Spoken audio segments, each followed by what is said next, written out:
عليكم، ازيكم عاملين ايه؟ يا رب تكونوا بخير. النهارده انا جايه لكم فيديو جديد. حطي لايك واشتركي معايا في القناه لو انتي لسه مش مشتركه، ويلا بينا نبدا الفيديو. النهارده بقى الفيديو هنعمل حاجه حلوه. هنعمل حاجه كده يعني الشعب المصري كله بيحبها. هنعمل بسبوسه وبأبسط الخطوات وبأسهل الطرق. بصوا انا مش هعملها بقى ايه بدي السميد اللي هو السايب وكده، لا انا جايبه النهارده الكيس الجاهز وهقول لكم هتتعمل ازاي. في ناس قالت لي بتنشف مني وكده و... وبتبقى عامله زي سوري يعني حته الكاوتش، فلا انا هقول لكم النهارده هنعملها ازاي. وبرضه هنقول السكر بتاعها او الشربات بتاعها بيتعمل ازاي، لان برضه في ناس قالت لي بيسكر. عايزين البسبوسه الشربات بتاعها ما يسكرش نص ليمونه. انا حتى جايباها هنا في الفيديو عشان اوريها لكم، نص ليمونه مش هيسكر ابدا. تمام. اول حاجه كده عندي هنا المقادير بقى هنقول عليها.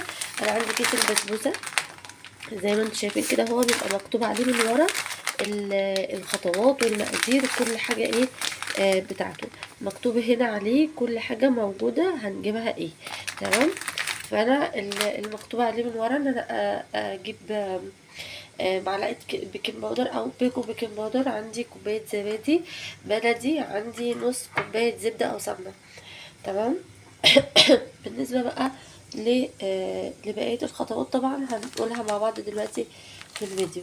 بالنسبه للشربات انا مولعه عليه على النار. تمام. وبس مرضتش ان انا احط الليمون الا لما اوريكم ايه هنعصر الليمون وكده. تعالوا بقى نشوف كده الشربات مع بعض. بصوا الشربات انا هنا حطيت تقريبا كوبايتين سكر، حطيت عليهم كوبايتين ونص ميه او 3 كوبايات ميه على حسب ايه الكوبايه بتاعتك. بس هي الشربات بتاع البسبوسه بيبقى خفيف، ما بيبقاش تقيل. فكوبايتين السكر عليها 3 كوبايات ميه. لا انا حطيت كوبايه الميه غير كوبايه السكر اللي انا عايرت بيها، يعني انا عايرت بالمج العادي سكر، الكوبايه اللي عايرت بيها الميه كانت اكبر شويه، فعشان كده كوبايه المج هي كوبايتين سكر عليها 3 كوبايات ميه. دلوقتي هعصر معاها الليمونه او النص ليمونه اهو زي ما انتم شايفين كده. طبعا انا غاسله الليمونه كويس جدا، فهحط نص الليمونه معاها كده. الشربات مستحيل مستحيل يسكر معاكي، ده هيطلع زي الفل. تمام. يلا بقى بينا نشوف هنعمل البسبوسه ازاي. بصوا بقى يا جماعه، انا اول حاجه عملتها كده ان انا ولعت الفرن دلوقتي على درجه حراره 200 علشان تكون سخنه وتكون جاهزه لما اجي احضر المقادير. اول حاجه هنا كده انا جبت البوله هنا عندي، هحط فيها مقادير الكيس كلها. البسبوسه يا جماعه ليها تريكات علشان تطلع مظبوطه معانا. اول حاجه هعملها كده ان انا هحط عليها كوبايه الزبادي بالمعلقه عشان افضي بيها المقادير كلها. هحط كده الزبادي فضلت هنا. تمام. هحط الزبده، هي دي نص كوبايه زبده. تمام. عندي برضو البيكنج باودر كده اهو. كمان هحط رشة ملح بسيطة جدا كده اهو. تمام. اول حاجة هقول كده، هقول بسم الله وهقلب المقادير. بصوا يا جماعة، اول تركة كده في البسبوسة، الحاجات اللي بتخليها تنشف ايه؟ الناس اللي بتعجنها زي العجين، اللي بتقعد تعجن فيها كده زي العجين. البسبوسة ما بتتعجنش كده. البسبوسة هي اسمها بسبوسة ليه اصلا؟ لانها بتتبس زي الدقيق كده، نبسها بس، يعني ايه، نقلب بس كده ايه المقادير، مش بنعجن. تمام. والزبدة او السمنة بتبقى بدرجة حرارة المطبخ علشان ما تبقاش ايه ناشفة معايا. انا كده هي عندي بدرجة حرارة المطبخ، بس اصلا درجة حرارة المطبخ يعني ساقعة اساسا يعني. فانا هبدأ ان انا اقلب المقادير مع بعضيها زي ما انتم شايفين كده اهو اهو. ابدا ان انا اقلب المقادير، مش بعجن، انا بقلب المقادير يا جماعه مش بعجن. اول حاجه دي اول حاجه بتخليها تنشف، لان دقيق البسبوسه كل ما هيتعجن كل ما هيطلع الجلوتين اللي جواه، فهيبدا ان هو الجلوتين ده اللي هو الماده اللي بتخلي الدقيق يبقى ليه عرق، اللي بتخليه يمط ده. فكل ما بعجن فيها زي العجين هتطلع العرق اللي جواها، هتنشف وهتجلد وهتحجر كمان.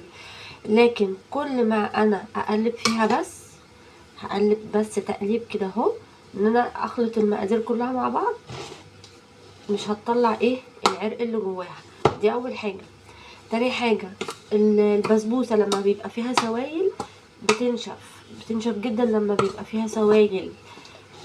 تمام. البسبوسه عايزه يبقى المقادير اللي فيها مقادير يعني ايه، مش جافه، بس ما تبقاش فيها سوائل، يعني ما نحطلهاش لبن، ما نحطلهاش ميه، مش الكلام ده. الزبادي، حتى الزبادي لما بفتحها وبلاقي فيها شرش بصفيها. يعني انا دلوقتي صفيت الشرش منها وبرضو عملت شرش تاني يعني، بس حاجه بسيطه جدا يعني زي معلقه كده ولا حاجه. تمام. انا كده اهو اعتبر ايه خلطت كل المقادير مع بعض اهو، بس لسه في ايه دقيق ما اتخلطش معاه مقادير، انا بس بقلب ايه تقليب كده. تمام. بص بقى، انا كده جبت الصينيه عندي اهي، ماشي. دي بقى 26.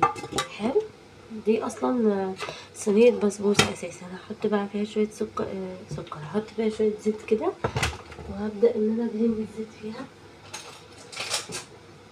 ادي الفرشه اهي، هدهن فيها الزيت كده اهو اهو. طبعا وصلتها الاول كده. انا دهنت الزيت اهو، هبدا بقى ان انا انزل بالمقادير بتاعت ايه، بتاعت البسبوسه. بسم الله. اهي باينه لكم كده اهي.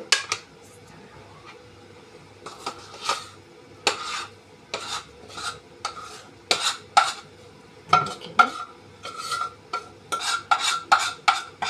الطريقه دي من اسهل ما يكون. انا عندي بقى دلوقتي الشربات على النار، وعندي الفرن لسه مشغلاها على درجه حراره 200. بسم الله. بصوا هبدا بقى ان انا افردها كده ايه بالتساوي كده في كل الجوانب وفي كل حته. ماشي كده بقى تكون البسبوسه اهي جاهزه ان انا ادخلها الفرن. تمام. زي ما قلت لكم قبل كده، انا عامله الفرن على درجه حراره 200. فهدخل فيها الصينيه دلوقتي والشربات لسه ايه على النار. هدخلها ولما تستوي وتجهز هجيبها لكم عشان اوريها لكم. وادي الشربات اهو. بصوا لسه خفيف قوي برضو. هو الشربات بتاعها بيبقى خفيف، بس مش لدرجه ان هو يبقى ميه خالص يعني. تمام. اول ما يبقى جاهز برضو اوريهولكم ان هو كده بقى جاهز. بصوا يا جماعه، هو كده الشربات بقى جاهز. ليه؟ لما بجيبه على المعلقه بصوا قوامه تقيل شويه، بس ما بقاش تقيل قوي. لما بنزله من على المعلقه ما بتتمسحش على طول يعني. تمام. بيفضل تأثيره موجود شويه على المعلقه. بصوا كده بقى انا هطفي عليه وهستنى لما البسبوسه تجهز. اهي البسبوسه يا جماعه، شايفين الجمال ولا الريحه؟ بصوا بقى الحته دي.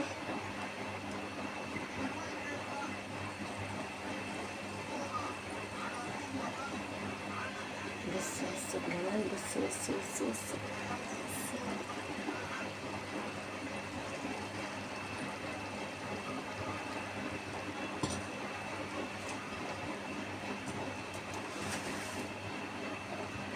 انا خايفه اتلسع عشان سخنه.